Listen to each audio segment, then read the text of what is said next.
jungle. Fake addresses. ते आपल्या इकडे तिकडे जातात तेव्हा आपल्याला वाटतं की अरे अभी क्या होने वाला है. पण काँग्रेस पक्ष असा आहे की जिथे नवीन पालवी ही नेहमी फुटत असते. हे आपण 100% लक्षात ठेवलं पाहिजे. आणि हे पण लक्षात घ्या, असे लोक गेले की ज्यांना पक्षाने खूप दिलंय. हे मी माझ्या मनाचं नाही बोलत. Who have voted multiple times in Karnataka. That's the names, that's their addresses, that's the polling booths within.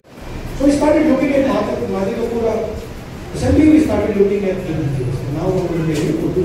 देऊया सर्वांनी हात वर करून आणि काँग्रेसच्या घोषणा देऊन आपण सर्व पाठिंबा द्यावा. राहुल गांधी जी तुम आगे बढ़ो, हम तुम्हारे साथ हैं. राहुल गांधी जी तुम आगे बढ़ो, हम तुम्हारे साथ हैं. राहुल गांधी जी तुम आगे बढ़ो, हम तुम्हारे साथ हैं. काँग्रेस पक्षाचा विजय असो, काँग्रेस पक्षाचा विजय असो. हा असाच आवाज. इंडिया आघाडी आगे बढ़ो, हम तुम्हारे साथ हैं. इंडिया आघाडी आगे बढ़ो. हम तुम्हारे साथ हैं. वोट चोरी बंद करो, बंद करो, बंद करो. वोट चोरी बंद करो, बंद करो, बंद करो. वोट चोरी बंद करो, बंद करो, बंद करो.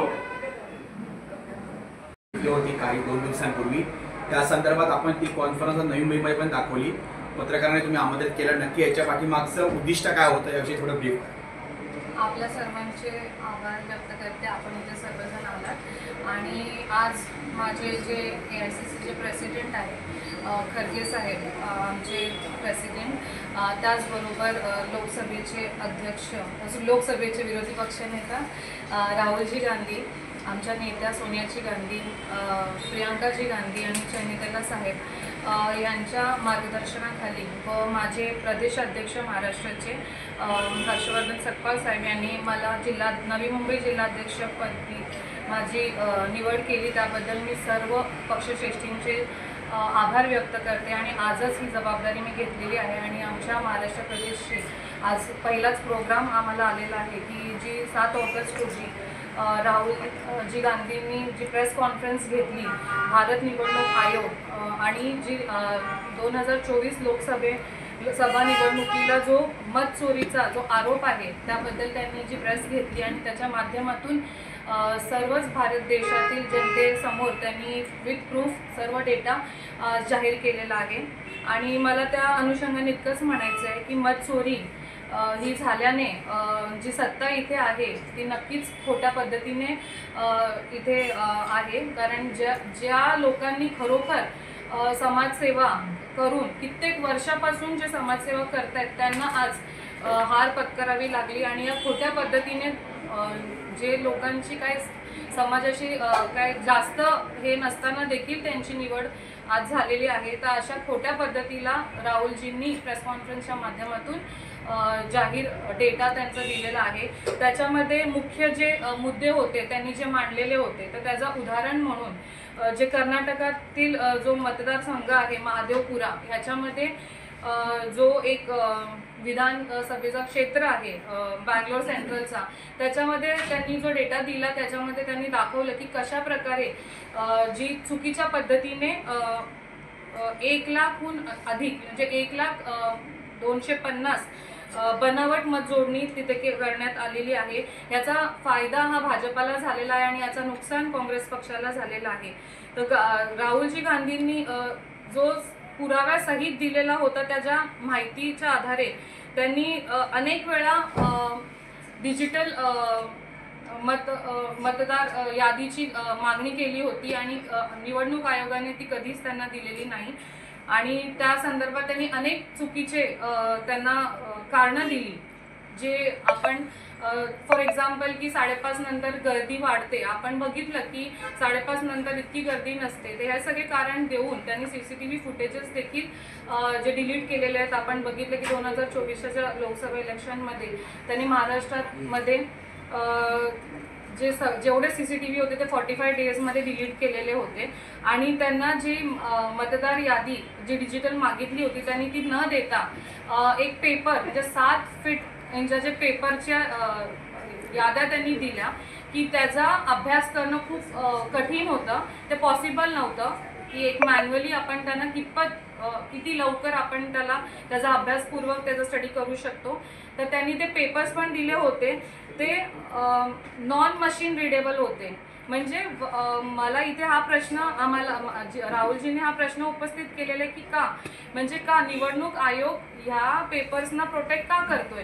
ही प्रॉपर्टी भारत देशाची आहे, मतदार याद्या या भारत देशाची प्रॉपर्टी आहे आणि याच्यावर आपल्याला प्रत्येक जनतेला त्याचा अधिकार आहे ते जाणून घेण्याची की कशा पद्धतीने त्याचा कारभार होतो. तर या सगळ्या गोष्टी ज्या राहुलजींनी मांडल्या प्रेस कॉन्फरन्समध्ये, त्यांनी ह्याचा देखील पुरावा दिलेला आहे की त्याच मतदारसंघामध्ये ज्या इलेक्शन कमिशनरने जो डेटा दिला त्याच्यामध्ये 40,009 असे अवैध पत्ते आहेत. फॉर एक्झाम्पल जसे एकाच पत्त्यावर त्यांनी अनेक जसा घर क्रमांक 0 तर अशा अनेक म्हणजे 40,000 असे फ्रॉड ॲड्रेसेस त्यांनी त्याच्यामधून सिद्ध केलेले आहेत. आणि हे चुकीच्या पद्धतीने त्यांनी ॲड्रेसेस, त्याचबरोबर 14,132 अवैध फोटोज, म्हणजे आपण बघतो की मतदार यादीमध्ये कशा प्रकारे फोटोज डिलीट झालेले आहेत आणि एकदम मायक्रो लेवलचे फोटोज आहेत की ते कोणालाच ओळखता येणार नाही.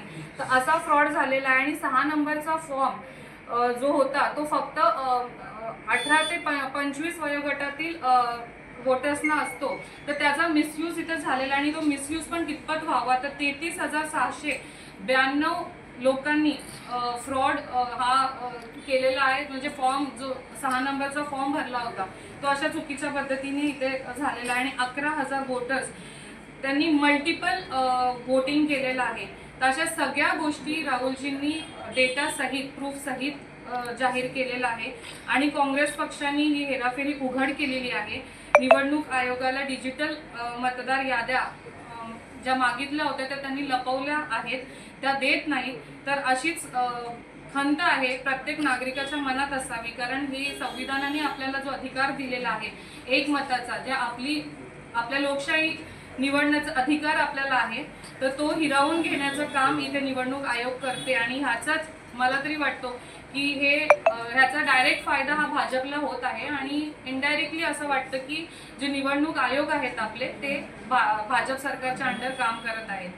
आणि अजून एक उदाहरण द्यायचं म्हणजे जी शकून राणी होती, ज्यांनी वोटिंग केलं, त्या 70 वर्षाच्या होत्या, त्यांनी देखील हा 6 नंबरचा फॉर्म मिसयूज केलेला आहे आणि त्यांनी एकाच बूथवर 2 वेळा त्यांनी वोटिंग केलेली आहे. तर अशा प्रकारे अनेक असे एक्झाम्पल्स राहुलजींनी दिलेले आहेत आणि त्याचा डेटा आज आम्ही प्रेस कॉन्फरन्सच्या माध्यमातून इथे प्रसारित केला होता, तो आपण पाहिलाच असेल. CCTV फुटेज डिलीट केलेले आहेत. आणि महाराष्ट्रामध्ये जरी आपण बघितलं की 5 वर्ष मतदार नोंदणी झाली नव्हती, तितक्याहून अधिक 5 महिन्यामध्ये त्यांनी नोंदणी केली. 8% जे नोंदणी झालेली आहे ते आपल्याच देशाच्या आपल्याच स्टेटच्या मुख्यमंत्री यांच्या मतदारसंघामध्ये झालेली आहे. तर अशा अनेक गोष्टी घडलेल्या आहेत आणि नक्कीच ह्याचा डेटा राहुलजींनी सादर केलेला आहे. मला इतकंच म्हणायचं आहे की ज्या चुकीच्या पद्धतीने निवडणूक आयोग कोणाच्या तरी अंडर काम करतो, ED, CBI यांचा दबाव यंत्रणांचा वापर करून या सगळ्या गोष्टी इथे घडत आहेत. पण आम्ही ॲज अ काँग्रेस या प्रत्येक गोष्टीला न घाबरता, जसं आमच्या राहुलजी गांधी जशी आम्हाला ताकद दिलेली आहे लढण्याची, ते विरोधी पक्षनेता असताना आज त्यांनी हीच भूमिका घेऊन आज आंदोलन केलं आणि त्या आंदोलनामध्ये 300हून अधिक सांसद तिथे उपस्थित होते आणि त्यांनी पोलिसांची परमिशन घेतली होती. फक्त परमिशन नव्हती म्हणून त्यांच्यावर दडपशाही करण्यात आली आणि ते न घाबरता त्यांना ताब्यात घेतलं. पण ते घाबरणार नाही, अशाच पद्धतीने त्यांचा अजून आवाज मोठा होईल आणि आमच्या पक्षाचा आवाज त्यांच्या बरोबर राहील आणि प्रत्येक क्षेत्रामध्ये जिथे जिथे ते आम्हाला काम करण्याची संधी देतील तिथे आम्ही त्यांचा आवाज पोहोचवण्याचं काम करू. मी काँग्रेस पक्ष जी निवडणूक प्रक्रियेमध्ये पारदर्शकता व निष्पक्षतेसाठी लढत आहे आणि लढत राहणार. नवी मुंबईतील जनतेला देखील मी इतकंच आवाहन करेन की कोणाला न घाबरता प्रत्येक आपला जो अधिकार आहे त्या अधिकाराने निवडणूक आयोगावर दबाव टाकून जे आपले डिजिटल मतदार याद्या आहेत त्या सार्वजनिक व्हाव्या यासाठी काँग्रेस पक्ष पुढे आलेला आहे. आपण देखील त्यांच्यावरती जर दबाव टाकला तर नक्कीच हा जो प्रश्न आहे तो सुटेल आणि पुढील भविष्यात अशा ज्या मतचोरीची जे कट कारस्थान जो रचला गेला तो कुठेतरी थांबेल. धन्यवाद.